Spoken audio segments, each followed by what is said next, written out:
Aquí estoy, hijas mías, hijos míos, sentada en este balcón que no es el mío, en una ciudad que no es la mía, pero sintiéndome por fin en casa. Tengo 75 años, y las arrugas de mis manos no mienten. Son 75 años de trabajo, de silencio, de esperas, pero el corazón, ¡ay, el corazón! Ese terco, cree que todavía tiene edad para sentir mariposas. ¿Y saben una cosa? Quizás tenga razón. Mi nombre es Alma Rivera, y durante casi 50 años fui conocida en Santa Clara del Monte, solo como la esposa de Ricardo. Ricardo Solórzano, el gerente del banco, el hombre más respetado del pueblo. Vivir a su sombra fue mi vida, una sombra fría, larga, que lo cubría todo.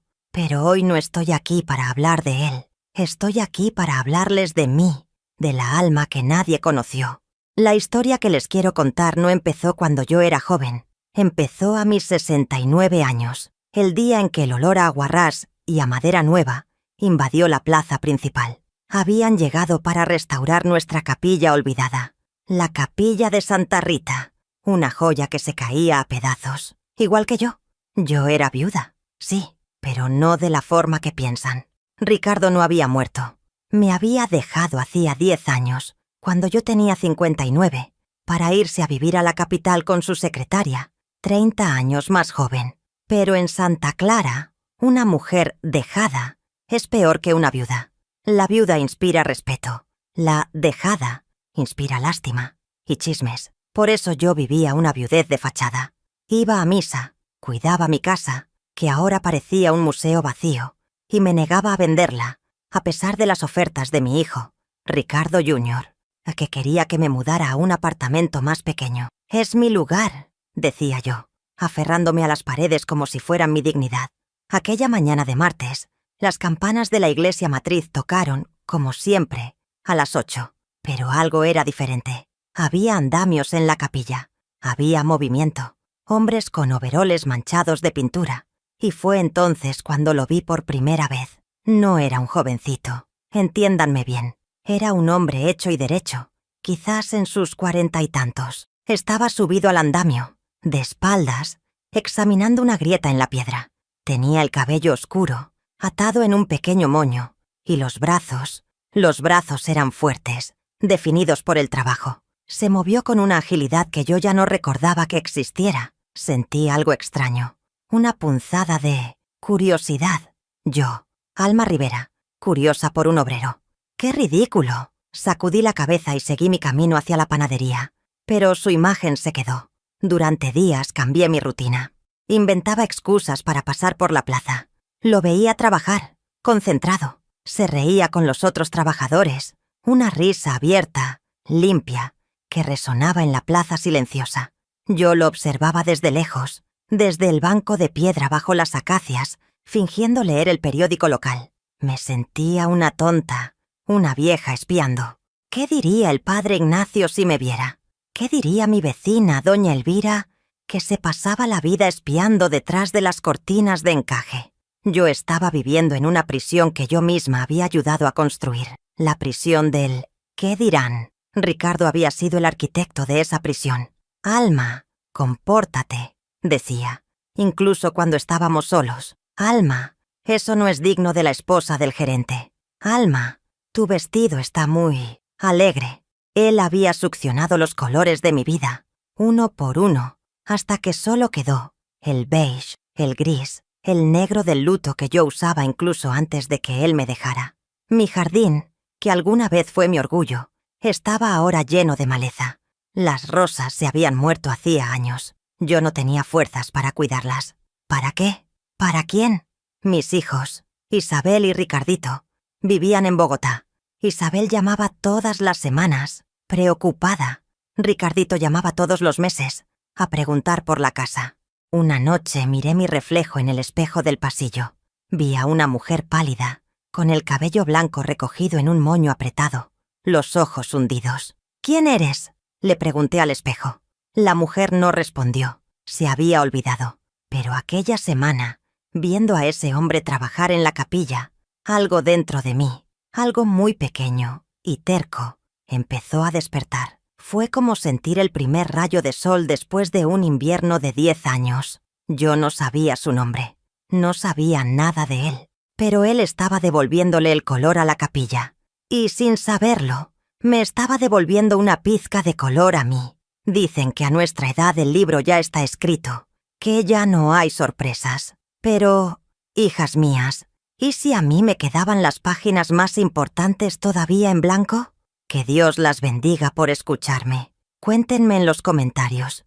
¿Ustedes también se han sentido invisibles? La curiosidad, decían en mi tierra, mató al gato. Pero en mi caso, la curiosidad me salvó la vida.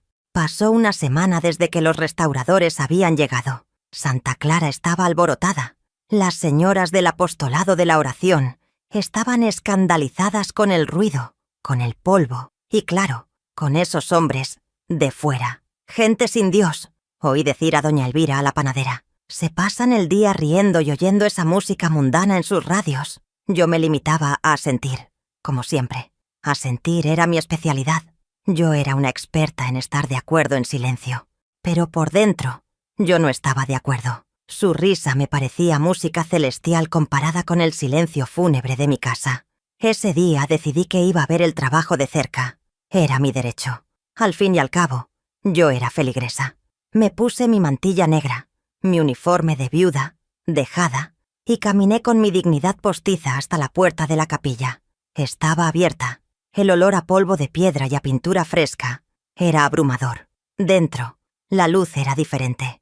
El sol entraba por las ventanas altas, iluminando el polvo que danzaba en el aire. Y allí estaba él, el hombre de los andamios. Ahora estaba en el suelo, limpiando unos azulejos antiguos en el altar mayor.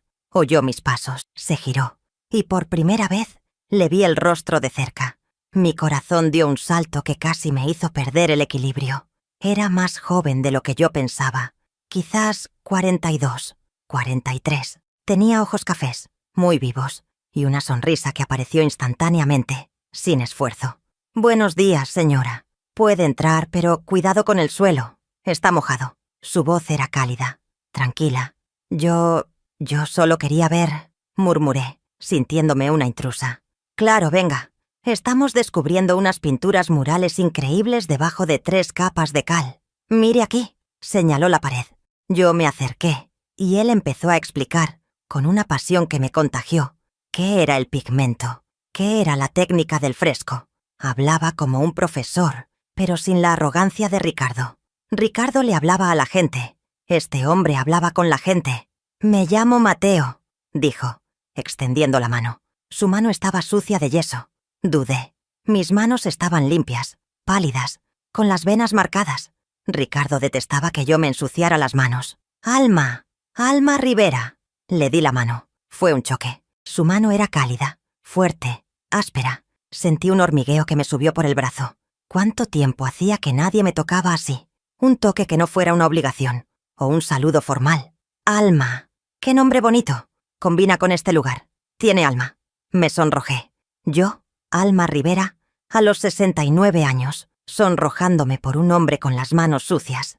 «¿Qué opina de este color, doña Alma?», preguntó, señalando una paleta de muestras. «Estamos intentando igualar el azul original del manto de la Virgen». Me quedé sorprendida. Me estaba pidiendo mi opinión. A mí.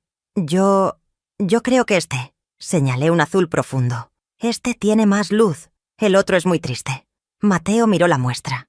Luego me miró a mí y sonrió de nuevo. «¿Sabe qué? Tiene toda la razón. Es exactamente ese. Usted tiene buen ojo. Esa noche no pude dormir. Mi mano todavía hormigueaba. Usted tiene buen ojo. Nadie me había dicho algo así nunca». Para Ricardo mis opiniones eran nimiedades. Recordé cuando quisimos remodelar la sala de estar. Hacía 20 años. Yo quería paredes amarillas, claras, para traer luz. ¿Amarillo? ¡Qué vulgaridad, Alma! Vamos a usar un gris perla. Es más elegante. La sala quedó gris, elegante y fría como una tumba. Y mi vida también. Me levanté de la cama y fui a la ventana. Miré mi jardín. La luna iluminaba la maleza. De repente, sentí rabia. Rabia contra Ricardo, por haberme vuelto gris. Rabia contra mí, por haberlo permitido. Al día siguiente me desperté antes que las campanas. Me puse una blusa vieja, una que no usaba en años, y me fui al jardín. Empecé a arrancar la maleza con furia. Mis manos, mis uñas, se llenaron de tierra. Me ensucié. Y Dios mío, qué bien se sintió.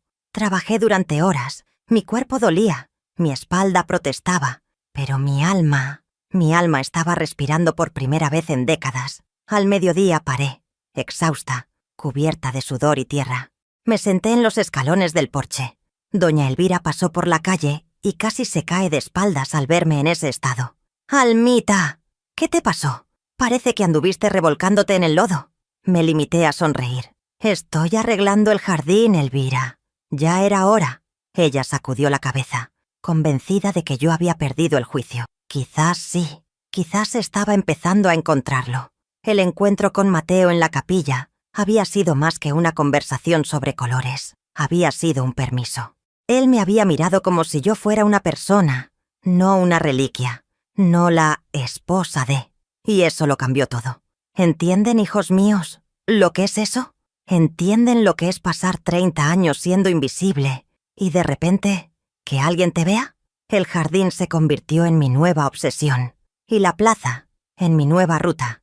Todos los días, después de trabajar en la tierra hasta que mis huesos decían «basta», me limpiaba, me ponía mi mejor vestido de viuda e iba a la plaza.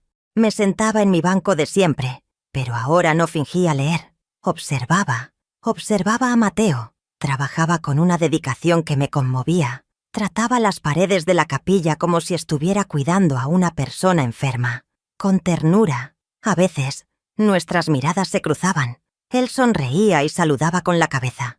Yo le devolvía el saludo, discretamente, el corazón latiendo un poco más deprisa. Claro que Santa Clara se dio cuenta. Santa Clara se da cuenta de todo. El saludo con la cabeza fue el primer tema de conversación en la panadería. ¿Vieron a Alma? ¿Toda sonriente con el pintor? Pobrecita, la soledad debe estar afectándola. Debería tener juicio. Una mujer de su edad. Yo oía, y por primera vez no me importó.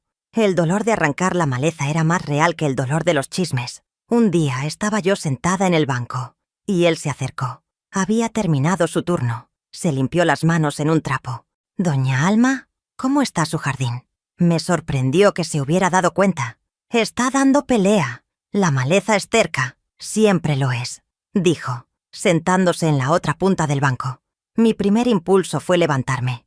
Una mujer decente no se sienta en un banco de la plaza con un hombre que no es de la familia. Pero estaba cansada de ser decente. «Déjeme adivinar», dijo él, mirándome con esos ojos vivos. «Rosas. Usted me parece una mujer de rosas». «Eran», respondí con la voz entrecortada. «Murieron hace mucho tiempo. Las rosas son resistentes. A veces solo necesitan una buena poda y un poco de sol». Nos quedamos en silencio. No era un silencio incómodo, como los silencios con Ricardo, que estaban cargados de cosas no dichas. Era un silencio bueno, tranquilo. «Sabe, doña Alma», dijo él, «aquí en el pueblo, la gente es reservada. Es una forma amable de decir que son chismosos y anticuados», respondí. Él se rió, una risa fuerte. «Me agrada usted. Es directa. Solo últimamente. ¿Acepta un tinto?» Allí en el café de la plaza. Se me heló la sangre. Un café, en público, con él. Sería el escándalo del siglo en Santa Clara. Doña Elvira estaba en su ventana. Podía sentirla. El padre Ignacio estaba saliendo de la casa cural. Yo empecé buscando una excusa. «Es solo un tinto, doña Alma. No es una propuesta de matrimonio». Sonrió, y vi que entendía mi miedo. Y eso me dio valor. «Me encantaría, Mateo. Tomar ese tinto fue el acto más revolucionario de mi vida. Más que casarme, más que tener hijos. Fue el primer sí que me dije a mí misma en 70 años. Entramos al café. El silencio fue inmediato. Todas las conversaciones pararon. Todos los ojos se giraron hacia nosotros. Alma Rivera, con el pintor. Me senté con la espalda recta, como Ricardo me había enseñado. Pero esta vez no era por él, era por mí. Mateo pidió 2 tintos y un pedazo de torta de maíz. Hablamos durante 1 hora. Me contó que era de Medellín, que era divorciado desde hacía 5 años, que no tenía hijos. Me contó que su trabajo era su pasión, que él creía que salvar la belleza antigua era una forma de salvar el futuro. Y yo hablé de mi jardín, hablé de mis hijos, hablé de lo bonito que era Santa Clara en mi juventud. No hablé de Ricardo, no hizo falta. Él pareció entender. «Usted tiene una vida entera en esas arrugas», dijo él. No con lástima, sino con admiración. «La mayoría son de preocupación», respondí. «Entonces tendremos que empezar a hacer unas nuevas», de tanto sonreír. Cuando salimos del café, me sentía de 20 años, ligera, feliz. El padre Ignacio estaba cruzando la plaza y nos vio. Se detuvo. Me miró. Luego miró a Mateo. Su rostro era una máscara de desaprobación. «Doña Alma», dijo con voz grave. «Padre», respondí, manteniendo la barbilla en alto. «Buenas tardes». No respondió. Siguió su camino. El mensaje estaba dado. El sermón del domingo siguiente fue sobre la tentación de la carne y los peligros de la mundanidad. Fue sobre el respeto que los mayores deben inspirar y el escándalo que aleja a las almas de Dios. Yo estaba sentada en mi banco de siempre, en primera fila. Sentí todas las miradas en mi espalda. Ricardo Jr. se habría muerto de vergüenza. Ricardo, el padre, me habría sacado a rastras de la iglesia. Pero me quedé. Oí todo el sermón. Y mientras el padre hablaba del fuego del infierno, yo solo podía pensar en el calor bueno de la taza de café que había compartido con Mateo. Al final de la misa, salí al atrio. Mis amigas del apostolado me evitaron. Formaron un pequeño círculo y susurraban, mirándome de reojo. Solo doña Carmen, la más vieja de todas, se acercó. «Alma», dijo con voz temblorosa, «no les hagas caso. Están todas muertas de envidia». Me quedé allí, en el atrio de la iglesia, viendo a la gente alejarse de mí. Tenía 69 años y estaba por primera vez sola. Pero, extrañamente, no me sentía sola. ¿Qué opinan, hijas mías? ¿Creen que fui valiente? ¿O creen que fui una vieja sin juicio? Díganme qué piensan, porque en ese momento yo tenía más dudas que certezas. La reacción del pueblo fue una cosa, la reacción de mi familia fue otra, mucho más dolorosa. El escándalo del café viajó rápido. Doña Elvira, claro, no perdió tiempo. Tenía el número de teléfono de mi hijo en Bogotá. Ricardito me llamó esa misma noche. Sonó el teléfono y supe, antes incluso de contestar, que era él. «Mamá, ¿qué es lo que está pasando en Santa Clara?» Su voz era la de su padre, fría, acusadora. «Hola, mi hijo. Todo está bien por aquí. ¿Y ustedes? ¿Tu esposa? ¿Los niños?» «Mamá, no cambies de tema. Me llamó doña Elvira. Dijo que te vieron en un café, con un hombre, uno de los pintores». Me senté en mi poltrona, la misma donde Ricardo se sentaba a leer el periódico y a ignorarme. «Ricardito, soy una mujer adulta. Puedo tomarme un café con quien yo quiera». «Mamá, por favor. ¿Qué va a pensar la gente? Usted es la viuda de Ricardo Solórzano. Tiene un apellido que cuidar. Mi apellido. El apellido de sus nietos. Tu padre», dije, mi voz temblando con una rabia que no sabía que tenía. «Me dejó por una mujer con la mitad de mi edad. Él no se preocupó por el apellido, ¿verdad? No se preocupó por lo que pensara la gente. ¿Por qué tengo que preocuparme yo?» Hubo un silencio al otro lado. Ricardito nunca había hablado conmigo sobre la partida de su padre. Era un tema tabú. «Eso es diferente, mamá. Él es un hombre». «Ah, claro. Él es un hombre. ¿Y yo qué soy? ¿Un mueble? ¿Una pieza de la casa que tiene que quedarse acumulando polvo hasta morir? Estoy viva, Ricardo. Y me cansé de pedir disculpas por eso.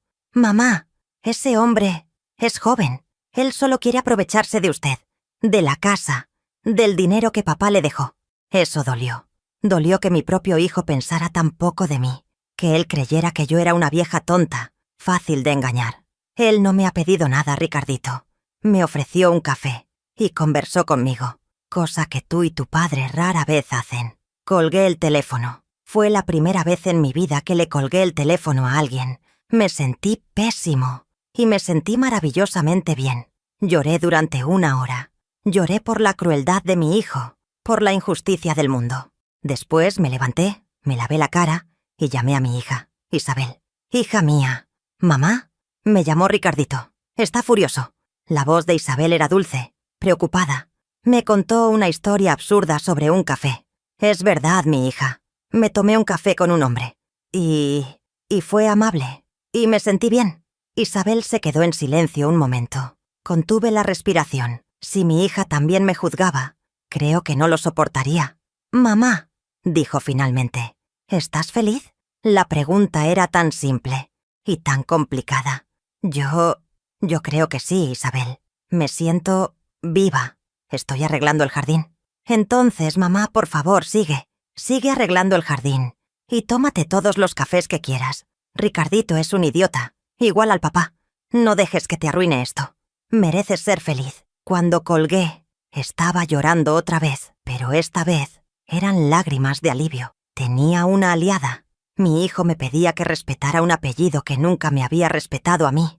Mi hija me pedía que fuera feliz. La elección parecía obvia, pero el peso de toda una vida de obligaciones es difícil de soltar. Al día siguiente no fui a la plaza.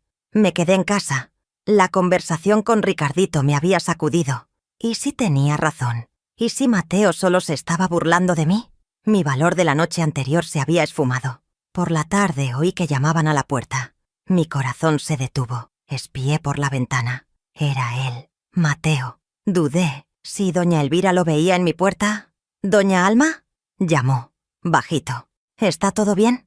No la vi hoy en la plaza. Abrí la puerta. Parecía preocupado. «Entra», dije en un impulso. Entró mirando a su alrededor. Mi casa era oscura, llena de muebles pesados, de caoba. Lo opuesto a él. Su casa es imponente. «Es fría», respondí. «Siéntate. ¿Quieres un tinto? Aquí, al menos, nadie nos ve». «Alma», dijo serio, ignorando la oferta del tinto. «¿Qué pasa? ¿Habló con usted el padre? ¿Alguien la molestó?» «Mi hijo», confesé. «Me llamó desde Bogotá. Supo de nuestro café. Cree que usted quiere aprovecharse de mí». Mateo endureció el rostro. Luego suspiró. Sabía que esto pasaría. La gente es cruel. Dijo que yo debía respetar mi apellido. «Alma», dijo, y dio un paso hacia mí. Yo retrocedí. «Yo la respeto. La respeto más que su hijo, aparentemente. Yo veo a una mujer increíble, fuerte, que ha sobrevivido a mucho dolor y que todavía tiene un brillo en los ojos. No veo a una viuda. No veo su edad. La veo a usted. No me tocó. Mantuvo la distancia. Yo no quiero nada de usted, Alma. Solo quería su compañía. Pero si eso le va a traer problemas con su familia, yo me alejo. Mi trabajo aquí termina en pocas semanas. La idea de que él se alejara, la idea de volver al silencio, de repente me pareció insoportable. «No», dije, sorprendiéndome a mí misma. «No te alejes. Mi hijo tiene que aprender. Y yo también». En ese momento tomé una decisión. Miré mi dedo, mi anillo de matrimonio, el anillo que Ricardo me había dejado, como una cadena. Nunca me lo había quitado, ni después de que me abandonó. Era un símbolo de mi estado. Fui a la cómoda de la sala, abrí el cajón y me lo quité. Mi dedo se sintió extrañamente ligero. Lo guardé en el fondo del cajón, debajo de unos pañuelos viejos. Mateo me observó en silencio. Cuando me giré hacia él, mi dedo estaba desnudo. «¿Quieres ese tinto, Mateo?» Él sonrió, la sonrisa más hermosa que yo había visto. «Acepto, Alma. Díganme ustedes, hijos míos, ¿es justo vivir para el orgullo de los demás y morir sin el nuestro? Yo creo que no». Mi jardín se convirtió en nuestro refugio. Después de la visita de Mateo a mi casa, algo cambió. La barrera invisible del «qué dirán» había sido rota por mí, y ahora, con mi anillo guardado, me sentía peligrosamente libre. Ricardito no me llamó más. Un silencio pesado se instaló entre nosotros, un silencio que dolía más que los gritos. Isabel, por otro lado, llamaba todos los días. «¿Y entonces, mamá? ¿Viste a tu amigo hoy?» Lo llamaba «tu amigo», con un cariño que me calentaba el corazón. «Viene para acá esta tarde», le confesé un día. «Viene a ayudarme en el jardín. Los rosales están muy enfermos y no tengo fuerza para podarlos como se debe». «Mamá», exclamó, y pude imaginarla sonriendo al otro lado de la línea. «Cuidado, que a doña Elvira le va a dar un infarto». «¡Que le dé!», respondí, y me reí. Me estaba riendo. Mateo apareció esa tarde, después de su trabajo en la capilla. No traía el overol sucio de pintura. Traía unos jeans y una camisa sencilla, y traía herramientas de jardinería. Se las pedí prestadas al mayordomo de la finca donde me hospedo, explicó. Vamos a ver esas rosas. Trabajar con él era fácil. No daba órdenes. Enseñaba. ¿Ves esta parte, Alma? Está muerta. Tenemos que cortarla sin miedo. Aquí, en diagonal. Así. Sus manos, fuertes y hábiles, manejaban las tijeras de podar con la misma certeza con que manejaban los pinceles. Yo observaba, fascinada. Ricardo detestaba el jardín. Es sucio, Alma. Contrata un jardinero. No te ensucies las manos así. No se ve bien. Para Ricardo todo se trataba de verse bien. Para Mateo todo se trataba de estar vivo. Ahora tú, dijo entregándome las tijeras. Me temblaron las manos. Voy a dañarlo. No lo harás. Confía. Corta. Sin miedo. Corté. La rama seca cayó al suelo. Perfecto. ¿Ves? Ellas solo necesitaban que alguien les diera una oportunidad. Trabajamos horas. El sol de la tarde en Santa Clara es caliente, pero una brisa suave soplaba de las montañas. Sudamos. Nos reímos. Mis manos, que habían estado pálidas y limpias durante décadas, estaban ahora cubiertas de tierra, arañadas por las espinas. Me sentía gloriosamente sucia. Doña Elvira, claro, estaba apostada en su ventana. No se escondía. Ella y otras 2 vecinas observaban el espectáculo abiertamente, como si estuvieran viendo una telenovela. «El pintor ya está metido en la casa», oí decir a una, en un susurro que cruzó la calle. «Le está arreglando el jardín. ¡Qué descaro!». Mateo oyó. Dejó lo que estaba haciendo y miró directamente a la ventana de doña Elvira. Se quitó el sombrero que usaba. Hizo una reverencia exagerada y gritó: «Buenas tardes, señoras. El día está hermoso para cuidar las flores. ¿No creen?». Las cabezas desaparecieron de la ventana como por arte de magia. Yo me tapé la boca para no reírme fuerte. «Eres terrible», le dije. «Van a esparcir el chisme de que, además de todo, eres un maleducado». «¿Y a ti te importa?». Miré mis manos sucias. Miré las ramas muertas en el suelo. Miré el espacio que habíamos abierto para que entrara el sol. No, creo que ya no me importa. Cuando el sol empezó a esconderse tras la montaña, estábamos exhaustos. El jardín estaba irreconocible. Habíamos arrancado la maleza, podado las rosas, removido la tierra. Olía a vida. «Estoy muerta», dije sentándome en el escalón del porche. «Y yo estoy sediento», dijo él, sentándose a mi lado. No muy cerca, pero lo suficientemente cerca para sentir el calor de su cuerpo. «Voy a buscar una limonada», dije. «No te muevas». Hice la limonada que mi madre me enseñó a hacer, con hierbabuena fresca. Bebimos en silencio, viendo la noche caer sobre nuestro jardín renovado. «Gracias, Mateo. Yo nunca habría podido hacer esto sola». «Claro que podías. Solo necesitabas un empujón. Tú eres más que un empujón. Tú eres un vendaval». Él se rió. «Me gusta eso». Su cercanía era abrumadora. Su olor era una mezcla de tierra, sudor y algo masculino que yo ya no recordaba cómo era. Sentía mi cuerpo de 69 años, reaccionar. Sentí un calor que no venía del sol. Sentí miedo. Miedo de estos sentimientos. ¿Eran incorrectos? ¿Eran ridículos? Una vieja con estos pensamientos. «Alma», dijo bajito. «¿En qué estás pensando?» «Estoy pensando», dije honestamente, «que esto es muy peligroso». «¿El qué? ¿La jardinería?» «Tú, yo, esto, las vecinas, mi hijo, el padre». Él dejó el vaso. «Lo peligroso, Alma, era cómo estabas viviendo antes. Eso sí era peligroso. Te estabas muriendo de a pocos». Tenía razón. Y eso me asustaba todavía más. Me levanté. «Se está haciendo tarde. Tienes que irte». Él se levantó también. Quedamos frente a frente en el porche oscuro. «Tienes razón. ¿Nos vemos mañana?» «En la plaza», respondí, rápidamente. «Sí, en la plaza». Él se fue. Me quedé allí, en el porche, temblando, no de frío. Mientras arrancábamos la maleza, yo sentí que estaba arrancando la amargura de mi alma. Y donde Ricardo solo veía suciedad, Mateo y yo estábamos plantando rosas. Que Dios me perdonara, pero yo quería que florecieran. ¿Y ustedes, mis queridas? ¿Ya sintieron miedo de volver a vivir? Cuéntenme, porque ese miedo casi me paraliza. El jardín estaba volviendo a la vida, pero mi alma estaba en tumulto. Los sentimientos que Mateo despertaba en mí Eran tan fuertes, tan jóvenes, que me asustaban. Yo había sido criada en una tradición católica rigurosa. Mi cuerpo era algo que debía ser controlado, mis deseos algo que debía ser negado.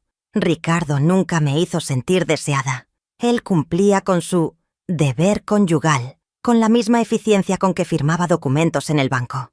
Rápido, silencioso e impersonal. Lo que yo sentía por Mateo era lo opuesto. Era unas ganas de estar cerca, de oírlo reír, de sentir el calor de su mano. Y sentía una culpa inmensa. El sermón del padre Ignacio no se me salía de la cabeza. El escándalo. Yo era el escándalo de Santa Clara.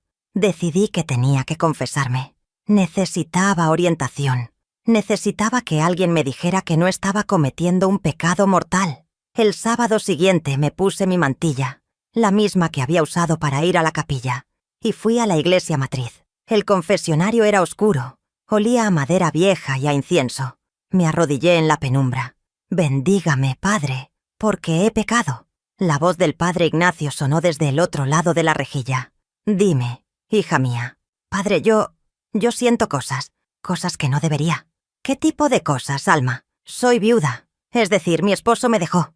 Y yo conocí a un hombre, el restaurador», dijo el padre. No era una pregunta. «Sí, él ha sido mi amigo. Me ayudó en el jardín. Tomamos un café. Y siento alegría, padre. Una alegría que no sentía en décadas. Pero siento que está mal. Él es mucho más joven. La gente habla. Mi hijo está enojado conmigo. Estoy causando un escándalo». Respiré fondo. Mi pecado, padre, es que no me siento arrepentida. Me siento viva.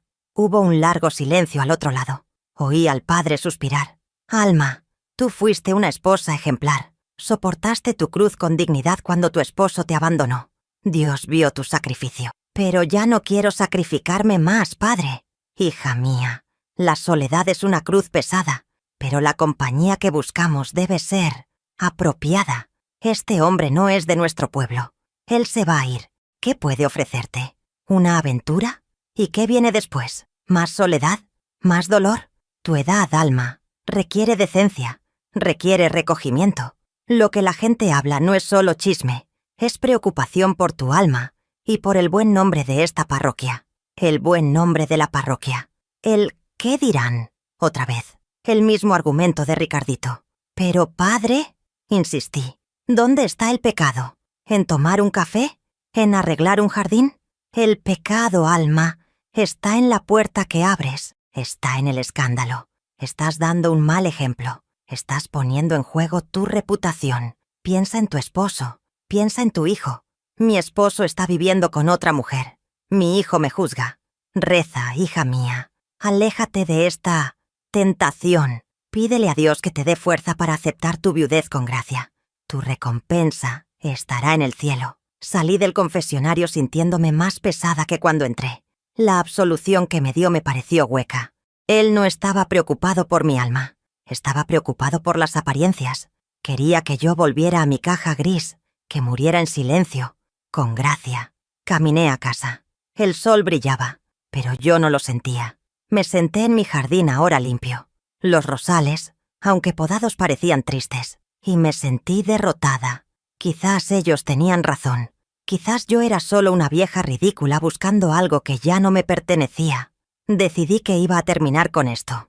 Iba a decirle a Mateo que no podíamos ser más amigos, que era mejor para todos, era lo correcto, lo decente. Pasé el resto del sábado y el domingo ensayando el discurso. Sentía un nudo en la garganta. El lunes fui a la plaza. El corazón me latía con fuerza. La capilla estaba casi lista. Faltaba poco para que él se fuera. Sería más fácil así. Me vio llegar. Su rostro se iluminó. Esa sonrisa que desarmaba todas mis defensas. «Alma, qué bueno verte. Ven, quiero mostrarte algo. Mateo, necesito hablar contigo». Empecé, la voz fallando. Después, «Ven a ver esto». Me tomó de la mano. Su toque, eléctrico. Me llevó dentro de la capilla. Estaba transformada. La luz entraba. Las paredes brillaban. El manto de la Virgen estaba pintado. «Es tu azul», dijo. «El azul que escogiste». Era hermoso, profundo, lleno de luz, como él había dicho. «Y no es eso lo que quiero mostrarte». Cierra los ojos. Dudé. Confía en mí. Cerré los ojos. Me guió. Sus manos en mis hombros. Puedes abrir. Estaba frente a un pequeño panel lateral que antes estaba cubierto de moho. Él lo había restaurado. Era una imagen de Santa Alma, una santa que yo ni sabía que existía. Y a su lado, en una esquina, discreto, él había pintado una pequeña rosa, una rosa que volvía a florecer. Miré la rosa, luego lo miré a él. Mis ojos se llenaron de lágrimas. Todo mi discurso ensayado, toda mi conversación con el padre, desapareció. Es hermosa, Mateo. Es tu rosa, dijo bajito. Todavía no ha florecido completamente, pero lo hará. Es la rosa más resistente que conozco. No pude decir nada más. El discurso de despedida murió en mis labios. ¿Cómo podía alejar al único hombre que, en lugar de podarme, me estaba ayudando a florecer? Dios sabe lo que sufrí en silencio. ¿Creía el padre Ignacio que el mismo Dios que me vio llorar 40 años me castigaría por sonreír 40 días? Yo creo en un Dios de amor, no en un Dios de chismes. Y en ese momento, en la capilla restaurada, frente a mi santa, yo escogí el amor. La restauración de la capilla estaba terminada. El cambio en mi vida era igualmente profundo. Mi decisión de ignorar al padre y a mi hijo pareció liberar algo en mí. La culpa había sido reemplazada por una especie de desafío silencioso. Iba a vivir. Punto. Mateo y yo teníamos ahora una rutina. Él terminaba el trabajo y venía a verme al jardín. A veces traíamos tinto en un termo. Nos sentábamos en los escalones del porche, a ver el atardecer, a hablar de todo y de nada. Hablábamos de libros, él leía mucho. Hablábamos de viajes, él había visto mundo. Y yo le hablaba de Santa Clara, de las recetas de mi madre, de mis esperanzas para mis nietos. Él me escuchaba de verdad. Santa Clara seguía observándonos. Doña Elvira ya no se escondía, se sentaba en su propio porche, a tejer, los ojos fijos en mi casa, como un halcón. Yo me limitaba a saludarla. «Buenas tardes, Elvira». Ella respondía con un gruñido. Pero sabíamos que el tiempo se estaba agotando. El equipo de restauración regresaba a Bogotá al final de la semana. La despedida era una nube oscura que se cernía sobre nuestros días soleados en el jardín. «¿Qué vas a hacer cuando vuelvas?», le pregunté una de esas tardes. «Tengo un proyecto nuevo, una iglesia en Villa de Leyva. Te vas y ya. Mi trabajo aquí terminó. Alma». La frialdad de la frase dolió. «Pero mi trabajo contigo», continuó, girándose hacia mí. «Siento que apenas está comenzando. Si tú me dejas». Mi corazón se detuvo. «¿Qué quieres decir, Mateo?». «Quiero decir que no quiero dejarte en Santa Clara, Alma. No en este pueblo que te sofoca». «¿Y qué sugieres? ¿Que yo a los 69 años haga las maletas y me fugue con el pintor como en una de esas telenovelas?» «No», dijo riendo. «Pero podrías venir a visitarme. Bogotá no es el fin del mundo. Tu hija vive allí». Era una idea loca. ¿Yo? ¿En Bogotá? Yo apenas salía de Santa Clara. Pero la idea era tentadora. «Mateo, soy una vieja. Mi vida está aquí. Tu vida está donde tú estés, Alma. Y no eres vieja. Eres clásica, como esta capilla. Solo necesitabas una restauración». El jueves era su última noche en el pueblo. La capilla iba a ser reinaugurada el domingo, pero el equipo partía el viernes por la mañana. El silencio entre nosotros era pesado. «Ven a cenar a mi casa esta noche», dije en un impulso. «¿En serio? ¿Con tus vecinas mirando?» «Con mis vecinas mirando. Quiero celebrar el fin de tu trabajo y despedirme». «Yo no quiero despedirme, Alma».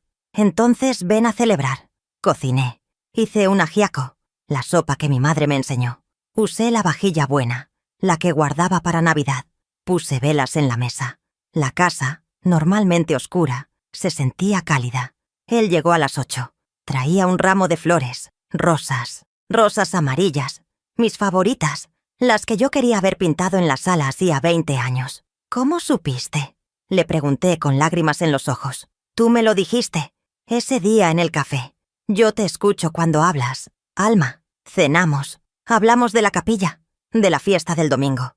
Pero la despedida estaba allí, sentada en la mesa con nosotros. Después de la cena, fuimos al porche. La noche estaba estrellada. «Entonces es esto», dije tratando de mantener la voz firme. «Gracias por todo, Mateo. Por el jardín, por la capilla, por verme. Él se acercó. Estábamos en la penumbra del porche. Yo no me voy a ir, Alma. No así. Tienes que irte. Tu trabajo. Mi trabajo puede esperar.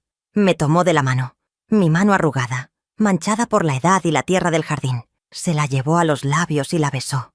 Un beso suave, reverente. Alma, yo no veo tu edad. Yo veo tu fuerza. Veo a la mujer increíble que escondieron debajo de esas mantillas negras. Puso su mano en mi rostro. Mi cuerpo entero se erizó. Mateo, por favor, yo soy... Tú eres hermosa, susurró. Y entonces me besó. En la boca. No fue un beso rápido. No fue un beso de obligación, como los de Ricardo. Fue un beso lento, profundo, lleno de ternura y de un deseo que yo pensé que ya no existía. Fue mi primer beso. Tenía 69 años y estaba dando mi primer beso de verdad. Mi cuerpo respondió. El calor que había sentido antes, el miedo, todo se transformó en una sensación abrumadora de pertenencia. Yo pertenecía a ese momento. Cuando nos separamos, estaba sin aliento. Dios mío, murmuré. Ricardo me daba besos como si estuviera sellando un contrato. Dije, la voz temblando. Tu beso fue el inicio de un poema. Él sonrió. Entonces escribámoslo juntos. Y en ese momento supe que mi vida en Santa Clara había terminado. Pero algo inesperado estaba a punto de suceder. Algo que pondría a prueba este nuevo valor mío hasta el límite. Estábamos allí, en el porche, aún sintiendo el sabor de nuestro primer beso, cuando oímos el ruido de un carro frenando bruscamente frente a mi casa. Las luces de los faros barrieron el porche, atrapándonos en flagrancia, como a dos adolescentes. «¿Quién es?», susurró Mateo. Mi corazón se hundió. Conocía ese carro. «Es mi hijo, Ricardo Jr.», salió del carro, golpeando la puerta con una fuerza que retumbó en la calle silenciosa. No estaba solo. Su esposa estaba con él. Marchó por el pequeño portón del jardín que habíamos dejado abierto. Su rostro, iluminado por la luz de la sala, estaba rojo de furia. «¡Mamá!». Su voz era un trueno. Mateo dio un paso adelante, poniéndose instintivamente frente a mí. Yo lo aparté, suavemente. «Esta es mi casa, Mateo. Yo resuelvo». «Mamá, ¿qué significa esto?», gritó Ricardito señalando a Mateo. «¿Estás recibiendo hombres en casa? ¿De noche? ¿En el porche? ¿Cómo qué, Ricardo? ¿Como una mujer adulta?», respondí, mi voz sorprendentemente calmada. Mi nuera, pálida, se quedó cerca del portón. «Ricardito, por favor, habla bajo. Las vecinas... Quiero que las vecinas oigan. Quiero que todo el pueblo sepa la vergüenza que mi madre nos está haciendo pasar». «¿Vergüenza?», pregunté. «¿Qué vergüenza? ¿La vergüenza de cenar con un amigo? ¿La vergüenza de ser tratada con respeto? ¿Amigo? Yo vi, mamá. Llegué y vi. Estabas besando a este aventurero, en la casa de mi padre». Fue como si me hubiera dado una bofetada. «Esta no es la casa de tu padre, Ricardo. Tu padre abandonó esta casa hace 10 años. Esta casa es mía. Pagué por ella con 40 años de silencio y soledad». «Mamá, por favor», intervino mi nuera, acercándose. «Entremos, hablemos con calma». «No quiero hablar con calma», gritó Ricardito. «Quiero que este hombre se vaya de mi casa». «Él no se va», dije. «Es mi invitado». Mateo, que había estado en silencio, dio un paso al frente. «Señor Solórzano, soy Mateo Guerra, y yo respeto a su madre más que usted, aparentemente». «Tú te callas. Nadie te llamó a la conversación. Pintor. Estás detrás de su dinero, ¿no es cierto? ¿Crees que es una vieja tonta?» «¡Ricardito!», grité. «Basta. Pídele disculpas a Mateo». «¿Pedir disculpas? Exijo que se vaya». «Mamá, o se va él ahora, o yo no me considero más tu hijo. No vuelvo a poner un pie en esta casa. No vuelves a ver a tus nietos. Escoge. El ultimátum. El golpe final. Mi hijo. Mis nietos. Mi sangre. ¿Contra qué? ¿Un hombre que conocía hacía semanas? ¿Una sensación de felicidad que podía ser pasajera?» Miré a Ricardito. Vi el rostro de su padre. La misma arrogancia. El mismo desprecio. La misma certeza de que él tenía derecho a mandar en mi vida. Miré a Mateo. Estaba calmado. No dijo nada. La elección era mía. Él no iba a pelear por mí. Me estaba dejando pelear por mí misma. Recordé a mi madre. Recordé su vida triste, siempre obedeciendo a mi padre. Recordé algo que me dijo una vez, poco antes de morir. Hija mía, no seas como yo. No llegues al final con las manos vacías de vida. Mis manos ya no estaban vacías. Estaban sucias de tierra. Habían sido besadas. Ricardito, dije, mi voz tan baja que tuvo que callarse para oírme. Te amo más que a mi vida. Eres mi hijo. Y amo a mis nietos. Pero no puedo morirme en vida solo para complacerte. ¿Mamá? Me escojo a mí.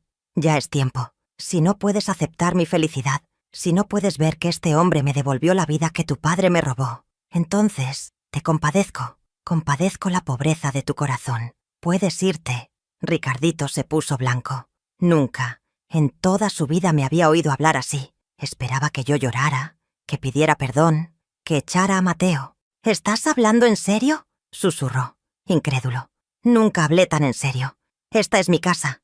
Mateo se queda. Tú, si quieres quedarte, eres bienvenido. Pero si te quedas, vas a pedirle disculpas a mi invitado.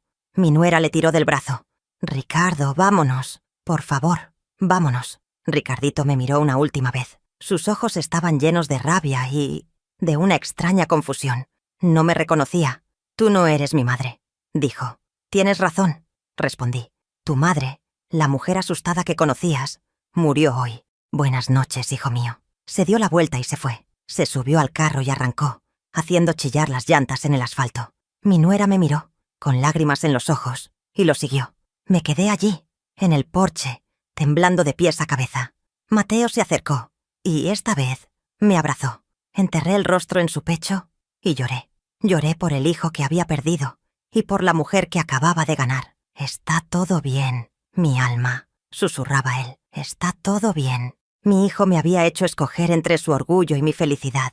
El mismo orgullo que me había mantenido prisionera tantos años. Y yo había escogido. Pero, Dios mío, cómo dolía.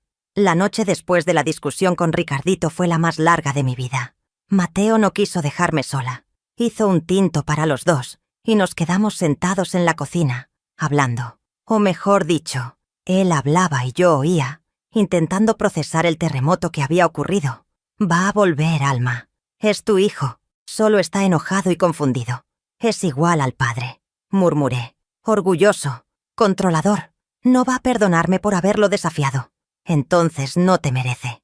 Esa noche Mateo durmió en el cuarto de huéspedes. La casa, que había sido mi refugio y mi prisión, ahora parecía un campo de batalla. A la mañana siguiente, viernes, él tenía que partir. El equipo lo esperaba. Mateo, le dije mientras él tomaba su pequeña maleta. No puedo quedarme aquí. Lo sé. Pero ¿a dónde voy a ir? Tengo 69 años. Esta es la única casa que conozco. Ven conmigo, dijo simplemente. ¿A Bogotá? ¿Así? ¿Sin nada? ¿Qué es nada, Alma? ¿Los muebles? ¿Las paredes? Eso no eres tú. Tú eres lo que llevas aquí dentro, señaló mi corazón. Tu hija está allá. Puedes quedarte con ella unos días, hasta que decidas, o puedes quedarte conmigo. Mi apartamento es pequeño, pero cabe tu corazón. Era una locura. Abandonar mi casa, mi pueblo, mi vida entera. Miré a mi alrededor. Vi los muebles pesados de Ricardo. Vi su retrato en la pared, que nunca tuve el valor de quitar. Vi la ventana de doña Elvira, que, seguramente, había visto el carro de Ricardito llegar e irse. Alma, el autobús sale en 1 hora, dijo Mateo gentilmente. Tomé una decisión. Fui a mi cuarto. Agarré una pequeña maleta de viaje. Puse allí algo de ropa, mis documentos y el collar de perlas que mi madre me había dado. Fui al cajón de la cómoda, saqué mi anillo de matrimonio y lo dejé encima de la mesa de noche de Ricardo. Después, tomé el retrato de él y lo volteé contra la pared.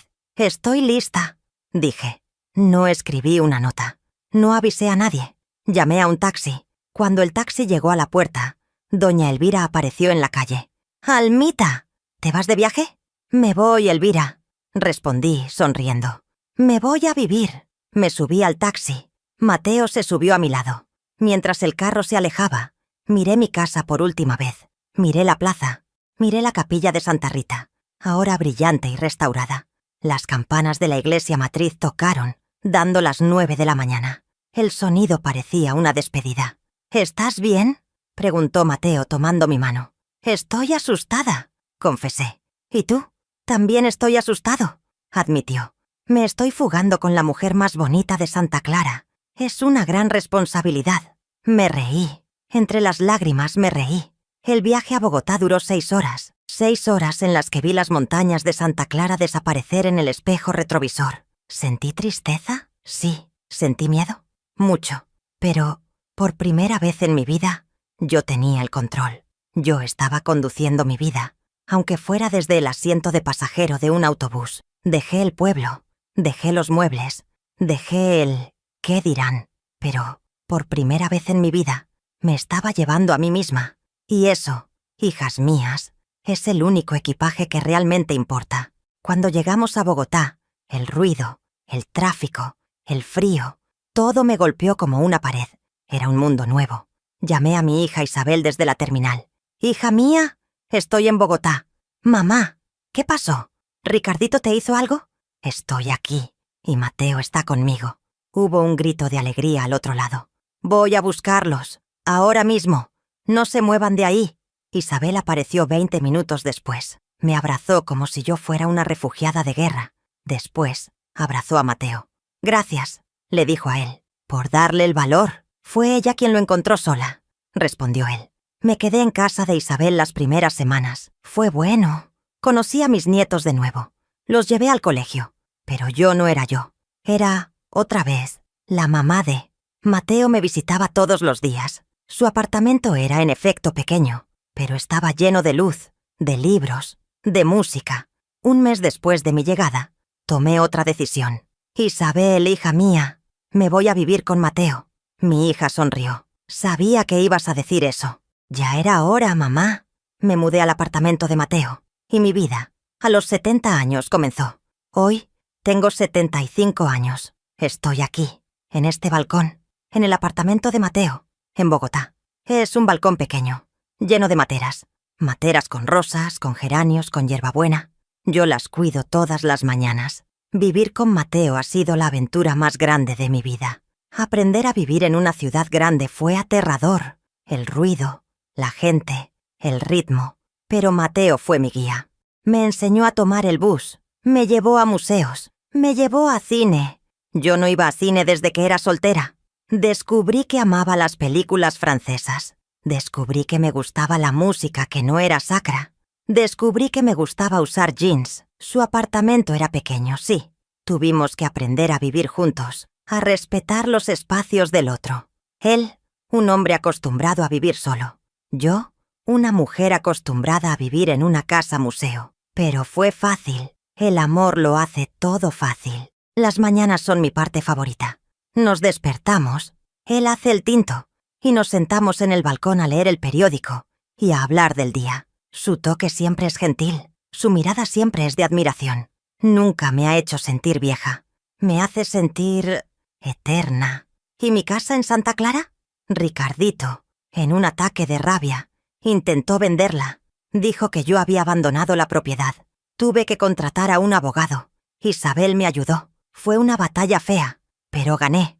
La casa era mía. La vendí. Vendí los muebles pesados de caoba. Vendí la vajilla buena.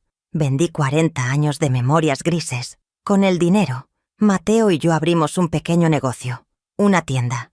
Mitad es un café, donde yo hago los pasteles que aprendí de mi madre. La otra mitad es una pequeña galería y tienda de restauración, donde él vende antigüedades que encuentra y restaura. La llamamos La Rosa Restaurada. Es nuestra vida. ¿Y Ricardito? Mi hijo.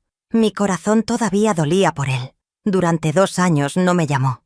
No respondió mis llamadas. Se negó a dejarme ver a los nietos. Fue mi cruz.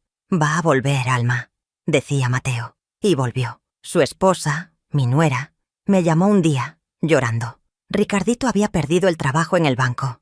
Estaba deprimido. Y, como su padre, había buscado consuelo en otra mujer. La historia repitiéndose. «Te necesita, Alma», me dijo ella. Fui a verlo. Fui a su apartamento. Estaba sentado en la oscuridad, una sombra del hombre orgulloso que me había insultado. «¿Mamá?», dijo cuando me vio. «Estoy aquí, hijo mío». Me senté a su lado. Lloró. Lloró como un niño. «Me dejó, mamá, y lo perdí todo. Soy igual a él, igual a papá». «No, le dije acariciándole el cabello. Tú no eres igual a él, porque tú estás aquí y estás pidiendo ayuda. Tu padre nunca lo hizo. Ricardito y su esposa terminaron reconciliándose. Hicieron terapia. Él vino a nuestra tienda. Le pidió disculpas a Mateo.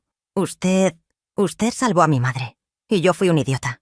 Está todo bien, muchacho, le dijo Mateo dándole un abrazo. El amor nos hace hacer cosas extrañas. El orgullo también. Hoy, mi familia está unida. Ricardito e Isabel vienen a almorzar acá todos los domingos. Mis nietos adoran al abuelo Mateo, que les enseña a pintar. Doña Elvira Supe murió el año pasado. Al padre Ignacio lo trasladaron. Santa Clara sigue igual, pero yo no. Yo cambié. A todos ustedes que me están escuchando, que están ahí sentados, sintiéndose invisibles, sintiendo que su tiempo ya pasó, sintiendo que tienen que vivir para los demás, no tienen que hacerlo. La vida es suya. El corazón no envejece, solo se vuelve más sabio. El amor no tiene edad, tiene valor. Nunca es tarde para tomar las tijeras de podar y cortar las ramas muertas. Nunca es tarde para plantar su propio jardín. Soy Alma Rivera. Tengo 75 años y estoy, finalmente, floreciendo. Que Dios los bendiga a todos y que les dé el valor de vivir de verdad antes de que sea demasiado tarde. Si esta historia tocó su corazón, si se identificaron con esta vieja terca, déjenme un comentario. Cuéntenme desde dónde me están escuchando. Y no olviden suscribirse a nuestro canal, Rutas de las Abuelas, donde cada arruga tiene una historia. Un beso, y recuerden, nunca es tarde para ser feliz.